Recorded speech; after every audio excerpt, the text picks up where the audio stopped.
Picture walking through a mist-shrouded forest just as twilight slips between the trees, a place where the air smells of damp earth, moss, and the faintest whisper of dry bones. Somewhere in that haze, beyond the reach of sight and sound, you sense a presence. Not quite human, not quite spirit, a figure hunched over the ground, gathering what the world has discarded. These were the bone collectors. Once common throughout folklore from the Hebrides to the Scandinavian fjords, tales of these eerie, skeletal gatherers have all but vanished from our cultural memory. Where did they go? And what secrets did their stories hold that our modern eyes have forgotten? So, what were the bone collectors really? And why did they disappear into the quiet shadows of myth? To understand the bone collectors, we must first confront the strangest thing about them. Their unsettling purpose was not to haunt or to harm, but to gather. Yet they did not collect gold or jewels, nor food or firewood. They collected bones. From ancient fields to battle-scarred moors, these spectral figures were said to roam relentlessly, assembling the bones of the dead, piecing them together, tending them as if caring for a garden of skeletal remains. This might be the strangest thing about the bone collectors. They were the original custodians of death's leftovers, nature's version of security cameras, silently watching over the boundary between life and oblivion. But why did this eerie duty fall to such strange beings? And what did these stories symbolize in the hearts of those who whispered them beside flickering fires? In 14th century Scotland, specifically in the Orkney Islands, one of the oldest mentions comes from the chronicles of Magnus Erlendsson. Local folklore described spectral figures called the Draith Bonekeepers, whose appearance was heralded by the clang of loose bones and the faint rattle of antique chainmail. The clan said these bone collectors were neither evil nor benign, but essential, like medieval social workers assigned by the natural order to harvest fragmented remains scattered across battlefields or forgotten burial grounds. Imagine the chill in the air as the villagers would listen to the soft clink of bone against stone, signaling the bone collector's passage nearby. Folklorists, including Catherine Briggs in her seminal work on British fairies and spirits, surmised that these legends reflected a deep human anxiety, how to honor the dead when the land itself seemed indifferent to their rest. But the bone collectors were more than just itinerant undertakers of the forgotten dead. They were guardians of liminal spaces, the thresholds between the known world and the afterlife, the places where soil and spirit met.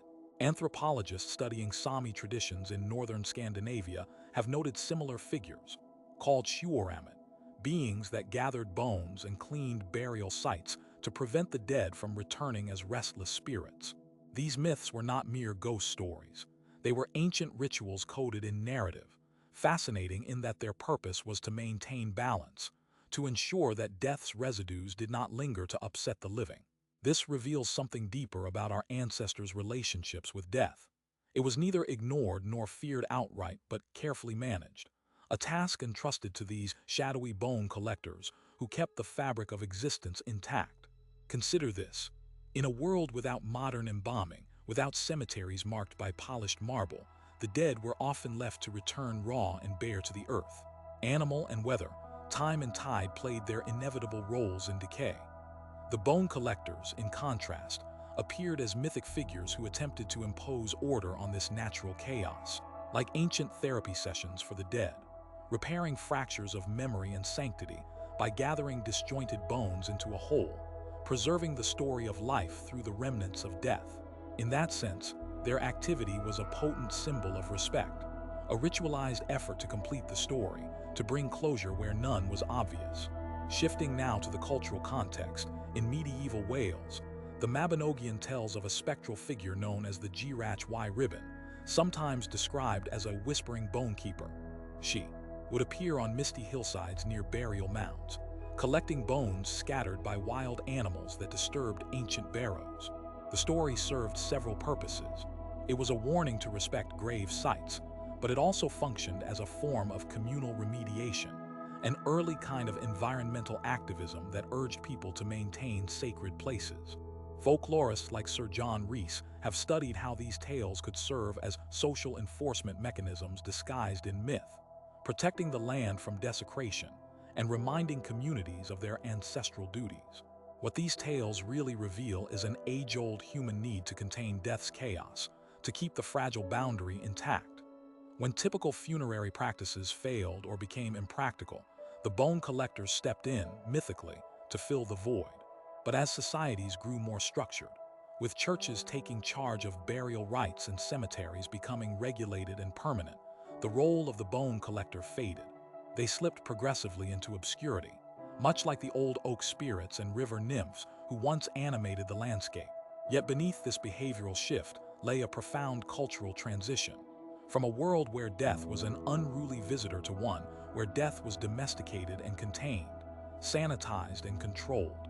Imagine now the sound of brittle bones brushed against dry leaves, the ghostly shimmer of a figure stirring through an abandoned battlefield under a pale moon. This sensory image beckons us to ponder the bone collector not merely as a mythic character, but as a symbol of an ancient worldview, one where death was an active, sacred process, requiring tending hands, whether human or otherworldly. In today's sanitized world, where the dead are swiftly hidden away, we have lost this intimate interaction with mortality. The bone collector stories remind us that death was once woven into the fabric of everyday life in a way we rarely appreciate now. But there's more to this story. These shadowy gatherers were also teachers, warning that neglecting the dead could awaken more than just sorrow. It could stir unrest, the raw edges of chaos that no living soul dared to confront.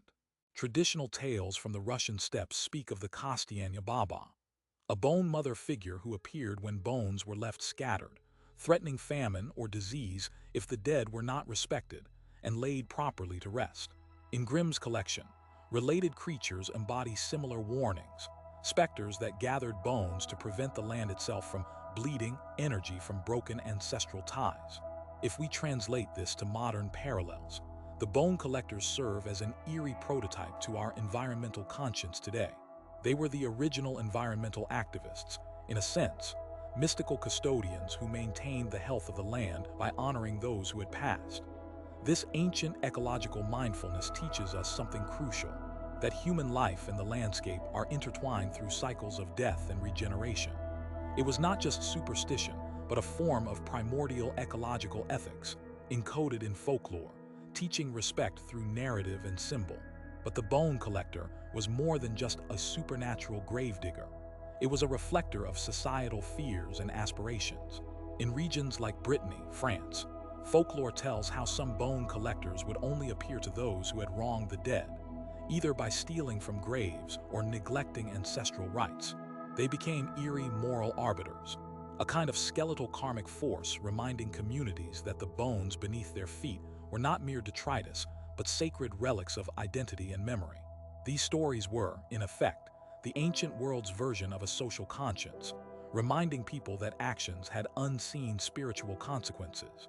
You can almost feel the weight of these tales pressing against the modern world's indifferent rush.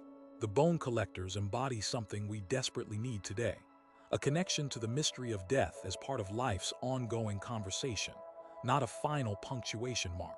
They open a window into a time when mythology and mortality were inseparable, when stories served as bridges between living and dead, seen and unseen, chaos and order.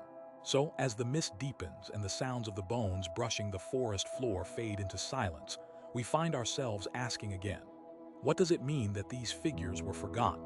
Have we ourselves become the true vanishing? That is, vanishing from a relationship with the sacred cycles of death and remembrance. And can the return of these stories offer us a way back into that enigmatic dialogue? We'll explore more of their origins, the rituals that surrounded their gathering, and the surprising impact these mysterious beings had on cultures from the Viking Age to the medieval British Isles in the next part. For now, imagine standing alone in the half-light, where the stories of the bone collectors still breathe beneath fallen leaves, waiting to be unearthed once more. Now, imagine standing at the edge of an ancient battlefield, where once the clash of steel and the cries of warriors filled the air, now reduced to silence, except for the brittle whisper of bone shards underfoot. It is here that one of the most haunting tales of the bone collectors unfolds, drawn from the annals of Norse saga and Icelandic folklore. This story centers on a lonely figure called Hrafnkel, a village elder known for his uncanny ability to commune with the dead. One moonless night, as he wandered the empty fields scattered with the skeletal remnants of those long fallen, Hrafnkel encountered the Dirkbean, or dark bones, phantoms neither dead nor alive, bent with purpose, gathering bones into neat piles beneath the lift of spectral moonlight. They spoke no words, but their presence carried a heavy weight, a silent insistence that the broken dead be made whole again. This might be the strangest thing about the bone collectors. They were not aimless specters of despair, but somber architects of memory and closure. Their grim task was less about fear and more about reverence. A mythic act of healing scattered fragments of human lives torn asunder by violence and time. Folklorists like Ornulf Hodney have argued that such myths served as ancient therapeutic rituals, akin to nature's own way of stitching wounds invisible to the living eye, like ancient therapy sessions for the broken history left behind in bone and dust. Here, amidst frost-laced grass and swirling mist, the bone collectors become nature's version of security cameras, silently documenting and tending to the boundary where corporeal existence dissolves into spirit, ensuring that nothing is truly lost but instead transformed. This reveals something deeper about the ancient world's view on death. It was not a neat division between life and afterlife, but a fragile threshold requiring caretaker figures to sustain its balance. In the harsh landscapes of medieval Scandinavia, where winters were merciless and the land unforgiving, leaving bones scattered was not only disrespectful but dangerous, threatening to unbind ancestral spirits and provoke restless hauntings. The bone collectors in this light were like medieval social workers assigned by a cosmic order, followers of an unspoken principle that death's chaos must be corralled, lest it spill into the world of the living. This understanding is echoed in Sami traditions, where the Shuaramit were believed to clean bones and burial grounds to maintain spiritual harmony, ensuring that the cycles of life and death remained unbroken. But the bone collector was more than just a collector of bones. They were keepers of order in a world that teetered perpetually on the edge of upheaval. Consider the chilling Welsh legend of the Girach y Ribbon, the whispering bone keeper who roamed the misty hillsides near ancient cairns. As chronicled by Sir John Rhys in the 19th century, she would appear when wild animals disturbed sacred burial mounds, gathering scattered bones with a sorrowful grace that mixed warning with compassion. Her presence was a reminder, not only to respect the dead, but to maintain the health of the land itself, a primal form of environmental activism cloaked in myth. Her story functioned both as a communal safeguard and a coded instruction. To honor the resting place is to honor the cycles sustaining life and landscape. This brings us to a fascinating modern parallel, our contemporary environmental movement. Much like the bone collectors of old, today's activists serve as stewards of the earth, protecting what could easily be lost or forgotten. The myths embedded in bone collector tales are ancient ecological ethics, urging harmony between humanity and the natural world by invoking reverence for those who came before. Where once the bone collectors tidied bones to prevent spiritual imbalance, now we clean polluted rivers and preserve vanishing forests to prevent ecological collapse. The stories ask us to consider how deeply intertwined human identity is with the land, how the dead, the living, and the earth form an unending conversation. Imagine feeling the dampness of moss against your fingertips, the cool breath of old earth rising as you ponder that our ancestors once saw death as part of this vital exchange, not something to be buried out of sight, but tended with care. Yet beneath this behavior lay shifting societal needs. As medieval Christianity spread through Europe, standardized burial rites replaced local customs, and cemeteries enclosed by sacred walls domesticated death. The unregulated rhythms of the earth gave way to order, record-keeping, and doctrine. This transition marginalized many older practices and myths, including the bone collectors, whose ambiguous, liminal roles became less necessary, or even suspect. Folklorists like Catharine Briggs note that as death was institutionalized, the spirits responsible for its wild caretaking, wolves of liminality, if you will, slipped into obscurity, considered relics of a past that modernity was eager to bury alongside bones. Like old oak spirits fading with the trees, the bone collectors vanished, their voices drowned by the rising church bells calling to mass graves. But there's more to this story. Even as their tales receded, the bone collectors lingered in warnings and moral lessons embedded in folklore from Brittany to the Russian steppes. The Kastyanya Baba, or Bone Mother, was a fierce protector of the dead's integrity, appearing with a cloak woven from whitened ribs to punish those who disturbed graves. In the grim fairy tales, variants of the bone collector emerge as spectral agents of karmic justice, their purpose not only to gather, but to remind the living that bones are not mere refuse but sacred archives of identity and memory. These spectral enforcers symbolize the inescapable consequences of neglect. Nothing could be hidden from the ancestral gaze. It was like a skeletal karmic force, echoing the belief that disrespect toward the dead could unravel social order and invite chaos into the world. In this, the bone collectors were mirrors reflecting society's collective fears, reminding us that death's remnants held power, both constructive and destructive.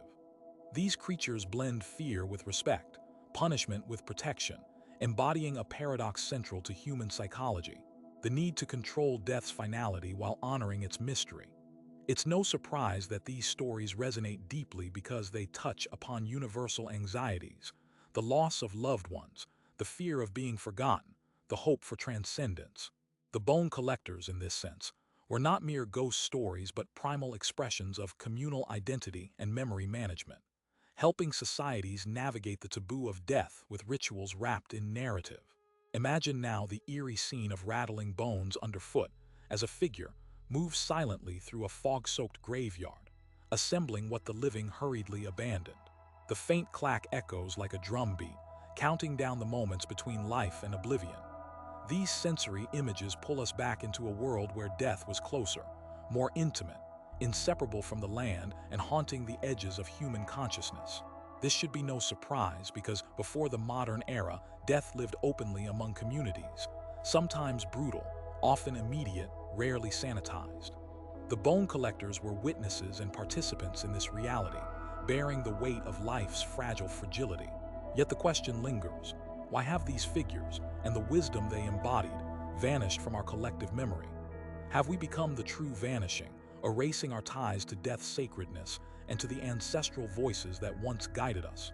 In today's age, death is hidden away, embalmed and enclosed in sterile rituals that remove our need and ability to engage with its rawness. We have traded mystery for closure, ambiguity for certainty, and in doing so, lost the language that spoke to death as part of a continuous cycle. The bone collectors invite us to remember that death was once tended with reverence, its fragments gathered and reclaimed as part of a greater narrative. To reconnect with this ancient dialogue, we might start by listening to the silence of forgotten burial mounds, the soft clatter of bones beneath the leaf litter, the whispers carried on the wind through empty fields. We can revisit the myths, retelling the stories of the bone collectors not as relics but as guides, who challenge us to reclaim a relationship with mortality that is neither fearful nor aloof but respectful and embedded in the rhythms of nature. They remind us that death, in all its fragmentation, still invites closure and care, that behind every scattered bone lies a story waiting to be completed. In the end, the vanishing of the bone collectors marks more than just the fading of folklore. It signifies a profound cultural loss. We have lost touch with a time when humans lived closer to mystery, and the world still held secrets worth protecting. The stories of these spectral gatherers call us back to a world where death was a living presence, a sacred boundary tended with care, teaching us that remembrance and respect are acts of healing. As you carry these tales into your own life, consider the spaces where you might gather broken fragments of memory, of nature, of spirit, and reweave them into wholeness. So next time you walk in twilight mist, listen for the faint clink of bone against stone, the rustle of leaves disturbed by unseen hands. In that moment, perhaps you will glimpse not just a myth but a bridge connecting us with our ancestors, their fears, their hopes, and the enduring ritual of care beneath the fading world. The bone collectors may have vanished, but their story remains, waiting for us to summon them back from the edges of forgotten realms.